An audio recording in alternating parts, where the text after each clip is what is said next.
નમસ્કાર મિત્રો, સુરેશ જોશીનું જે સમગ્ર સાહિત્ય સર્જન છે એના પર આજે આપણે પ્રકાશ પાડીશું. તો એમાં ઉપજાતિ, પ્રત્યંચા, ઈતરા એ તેમના કાવ્ય સંગ્રહો છે. છિન્નપત્ર, મરણોત્તર એ એમની નવલકથાઓ છે. ગૃહપ્રવેશ, બીજી થોડીક, અપિચ ન તત્ર સૂર્યભાતિ, એકદા નૈમિષારણ્ય એ એમના નવલિકાના સંગ્રહો છે. જનાંતિકે, ઇદમ સર્વમ, અહોબત કિમ આશ્ચર્યમ એ એમના નિબંધ સંગ્રહ છે. હવે કિંચિત એ ગુજરાતી કવિતાનો આસ્વાદ છે. કથોપકથન, કાવ્યચર્ચા, શ્રવણંતુ, અરણ્યરુદન, અષ્ટમોધ્યાય એ એમના વિવેચનના ગ્રંથો છે.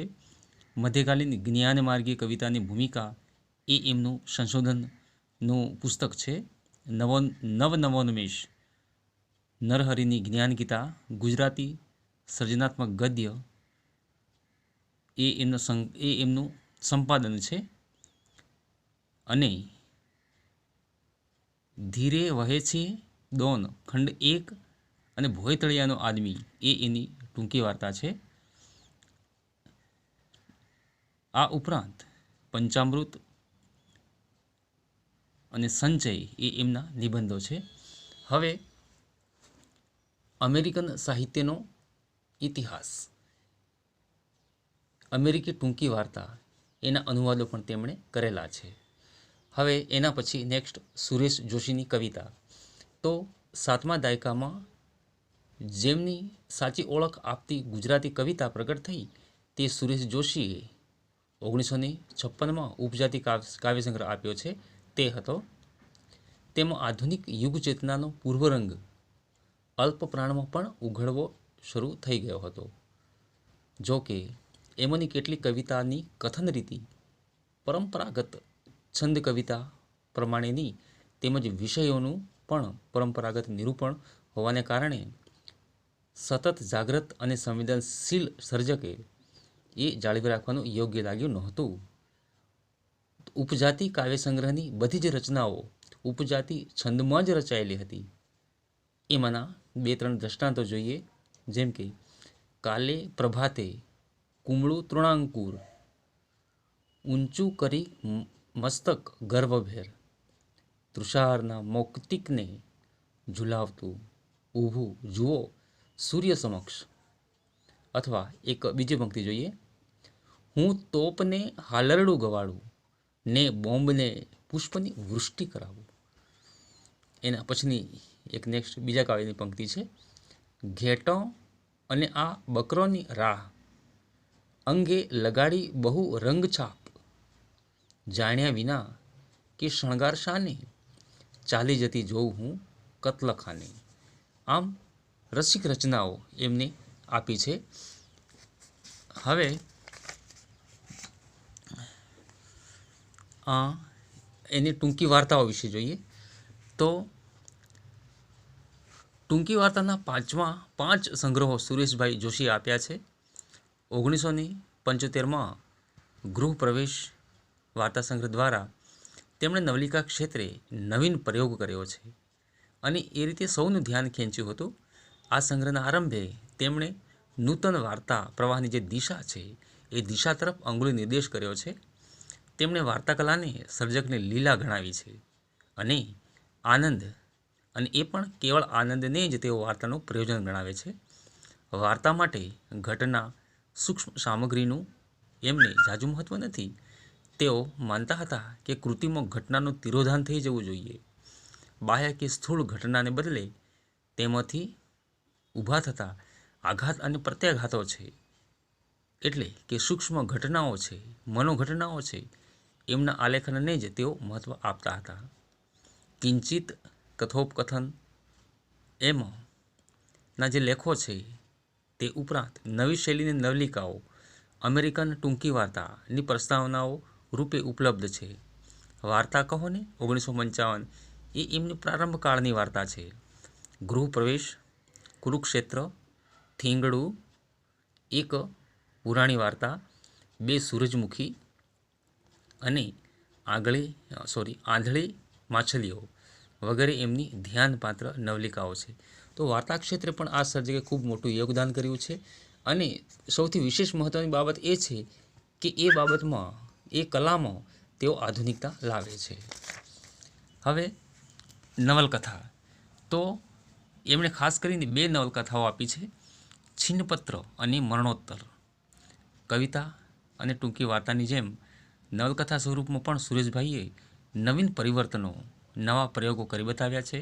1969માં છિન્નપત્ર પ્રગટ થઈ અને 1973માં મરણોત્તરનું પ્રકાશન થયું. 1981માં કથા ચતુષ્ટયમ પ્રગટ થયું અને તેમાં વિદુલા, કથાચક્ર, છિન્નપત્ર અને મરણોત્તર એક સાથે સ્થાન પામી. છિન્નપત્ર એ એમને લખવા ધારેલી નવલકથાનો મુસદ્દો છે એમ કહીને તે ઓળખાવે છે. તેમના જેવા સતત પ્રયોગશીલ સર્જક માટે કથાનો અંતિમ આકાર મનોપ્રદેશમાં સતત મઠારાતો રહે અને તેથી જે કથા અંશ પ્રગટ થયો છે તે કાચો ખરડો એટલે કે મુસદ્દો, ડ્રાફ્ટ છે એમ કહીને ઓળખાવે છે. તો એમની જે નવલકથાઓ છે એમાં પણ ભારોભાર આધુનિકતા આવે છે અને આધુનિકતા એ જ એમનો એક વિશેષ ગુણ છે, એ આપણે જોઈ શકીએ છીએ. હવે નિબંધો, તો સુરેશ જોશી ખાસ કરીને લલિત નિબંધમાં આપવામાં એક જાણીતા સર્જક છે. એમના નિબંધો લલિત નિબંધો છે. કવિતા, ટૂંકી વાર્તા અને નવલકથામાં સતત પ્રયોગશીલ રહેતા સુરેશ જોશીએ ગુજરાતી નિબંધને વધુ સર્જનાત્મક બનાવ્યો છે. 1951માં ગોષ્ઠીના પ્રકાશન વેળા આપણી ભાષાઓમાં સર્જક નિબંધ એક સ્વતંત્ર સાહિત્ય પ્રકાર તરીકે હજી પૂરો પાંગર્યો નથી એમ કહીને ઉમાશંકર જોશીએ કાકા સાહેબ કાલેલકરના નિબંધો તેમજ વિનોદી નીલકંઠના જે નિજાનંદમોના લેખો છે એના વિશે આશા આપી હતી. ગોષ્ઠીના નિબંધોમાં તેના સર્જકના વ્યક્તિત્વનો સઘન સુખદ સ્પર્શ અનુભવાય છે અને સંગ્રહના નામને સાર્થક કરે છે. જનાંતિકે એ નિબંધ સંગ્રહમાં પણ કશુંક આવું જ બન્યું છે. હવે અહીં કર્ણમૂલે એમ નિર્દેશ કરી એકાંતમાં આત્મીયતા ભાવે અંતરની વાત કહેવી એ બાબત છે. ગોષ્ઠી અને જનાંતિકે એ બંને સર્જકોના શીર્ષકની આ વસ્તુ સાર્થક કરે છે. તો નિબંધના કેટલાક નમૂના જોઈએ તો સુરેશ જોશીના એક વર્ષાવંદન એ નામના નિબંધમાં તેઓ લખે છે કે કંજૂસના કાણા ખિસ્સામાંથી સંતાડેલી સોના મહોર દેખાઈ જાય તેમ કોઈવાર વાદળ ઘેર્યા આકાશમાંથી તડકો અલપ ઝલપ દેખાઈ જાય છે. વર્ષામાં જે દેખાય છે તે અલપ ઝલપ, જે એને જોવાની દ્રષ્ટિ સંપન્ન નહીં રાખે તે ચૂકી જાય. પછી કોણ જાણે કેટલાય જન્મે ફરી દ્રષ્ટિના દોર સંધાય ત્યારે, અરે એ તે ક્યારે. અને એક બીજો જ ગદ્યખંડ જોઈએ તો ત્યાં એમાં લખે છે, ગુલાબ આમ તો નરિયું નગ્ન લાગે છે ને છતાં એ કેવું મુલાયમ અને આચ્છાદન છે, એને કશું સંગોપવાની દાનત નથી ને છતાં પાખડીઓ ક્યાંક કશુંક સંતાડી બેઠી છે એવું લાગ્યા કરે છે. સહેજ તડકો પડે ને એની કોમળ પાખડીઓ એકાએક અગ્નિશાખા બની જાય છે.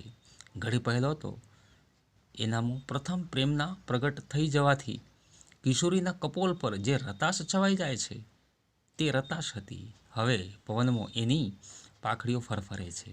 તો ગુલાબ એટલે કે 3 પંક્તિનું હાઈકુ એ નામક નિબંધનો આ એક કોટેશન છે.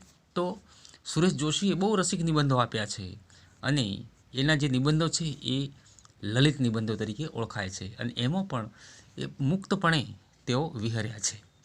હવે સાહિત્ય વિવેચન, તો સુરેશ જોશીએ વિવેચન ક્ષેત્રે એક વિશિષ્ટ યોગદાન આપ્યું છે. તો એમાં ખાસ કરીને તેઓ એક તેજસ્વી અધ્યાપક અને પ્રયોગશીલ સર્જક તો છે જ, અને એ સાથે જ એમને 1947થી વિવેચન કાર્ય કરવાનું શરૂ કરેલું છે. એક તપ જેટલા સમયગાળા પછી છેક 1960માં કિંચિત નામે તેમનો પ્રથમ વિવેચન સંગ્રહ પ્રસિદ્ધ થાય છે અને 1983મો સદભાવ પ્રકાશનને લીધે છેલ્લો 8મો અધ્યાયે વિવેચન સંગ્રહ પણ પ્રગટ કર્યો હતો. આમ વિવેચન ક્ષેત્રે એમનું યોગદાન નોંધપાત્ર છે.